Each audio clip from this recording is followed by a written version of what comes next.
Hey there, positive people. You got Dana here, and I am sick, but it's been almost over a month since the last time I responded to comments, so I wanted to go ahead and do that now.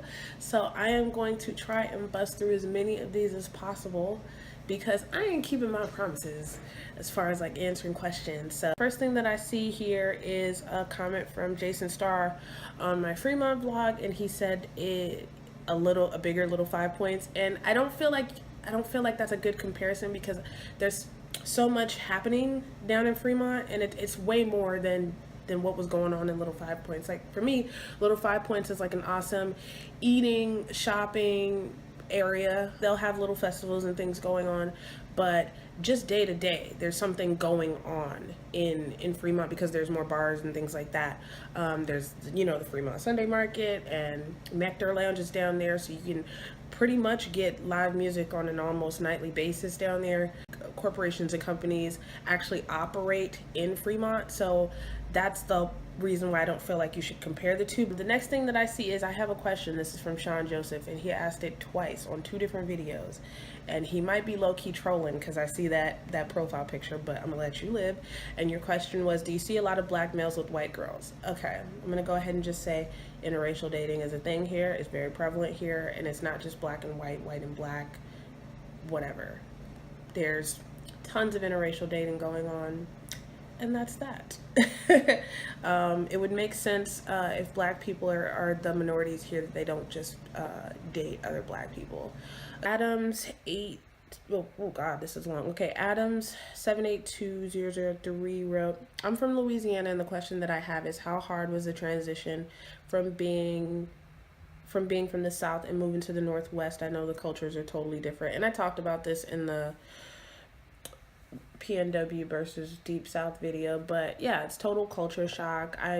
There's certain trappings of home that I miss, but I came out here with goals, and I've been able to definitely get a lot more done goal-wise being here. So it's like what's more important to me right now, which is upward mobility, is a thing here, and that means more to me right now.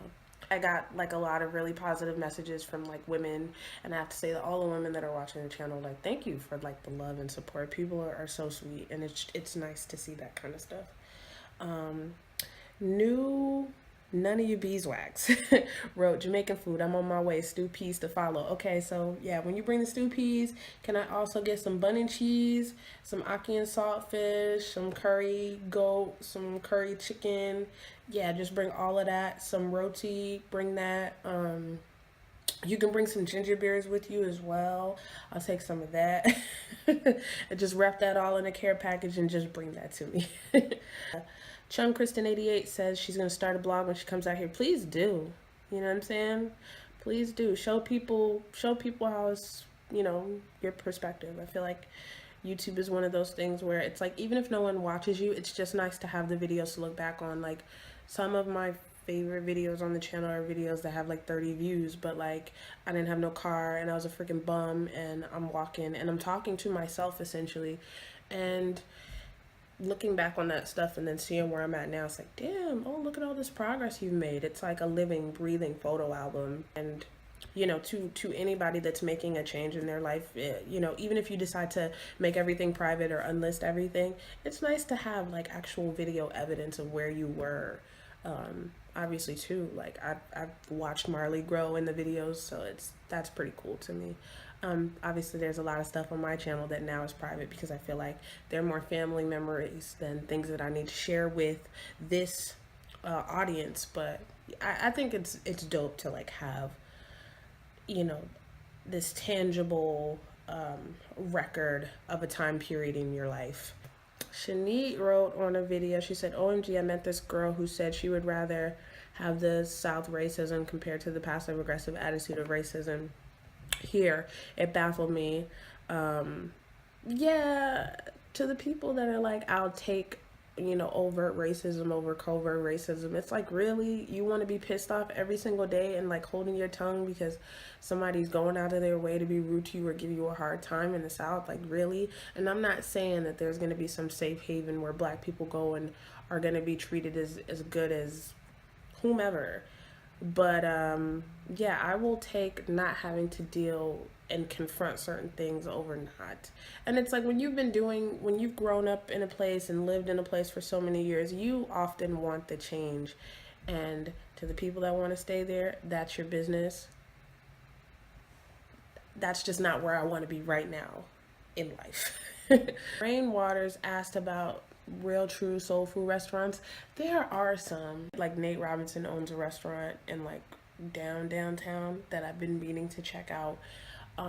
Bellevue has a couple like barbecue spots, but are you gonna find like a This Is It barbecue or Glad's Night Chicken and Waffles or Cracker Barrel or all these kind of like stereotypical things? Probably not.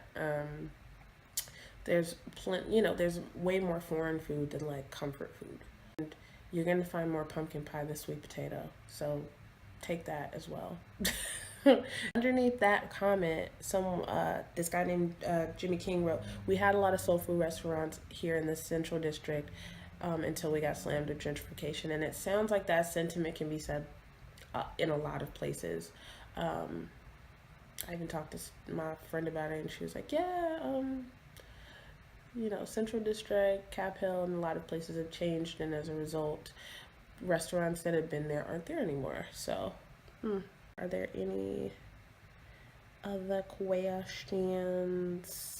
Someone asked me about the pros and cons of Atlanta, and I'm like, yo, I have pros and cons of Seattle. I have pros and cons of Atlanta. Like, check the uploads first before answering some of these things, because it gets old to kind of repeat the same stuff over and over again. Nick Stanfus wrote, "How to have fun on $5 sounds like a fun concept for a video. It looks like you guys had a good time." We did have a good time in Fremont. Fremont was so much fun. Fremont's always fun. We go a lot because we're guaranteed to find cheap fun. I really want to do Green Lake next because there's this donut shop that I've been meaning to check out, this vegan donut shop.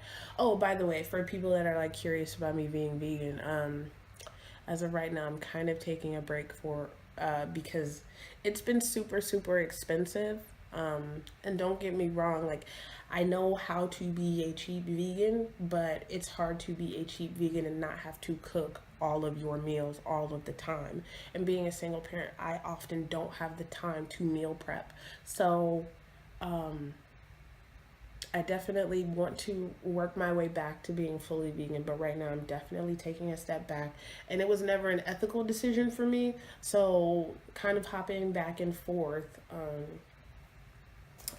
yeah, that's where I'm at with that. So yeah. Didn't even ask that, but whatever. Is Fremont terribly expensive since Google is there? Yes, it is. Fremont's hella expensive. That whole down, the closer you are to the hub, you know what I'm saying? And by the hub, I mean the closer you are to the Space Needle, the more expensive your rent's going to be, unless you're in a micro unit or you are sharing a place with like 5 other people. It's kind of like common knowledge. So, that's not, I mean, if you're coming out here and you want to live there, you better have a really cushy job. Sarcasmo Jones said, "Have you tried any outdoor stuff near the Cascades? I'm on the peninsula and there's tons to do." I haven't. I want to. I need to figure out the next time I'm taking a trip. I feel like I should probably wait because, I've got Christmas coming up and, that sort of stuff. So I want to. It's not really on the list of things to do yet, but I want to.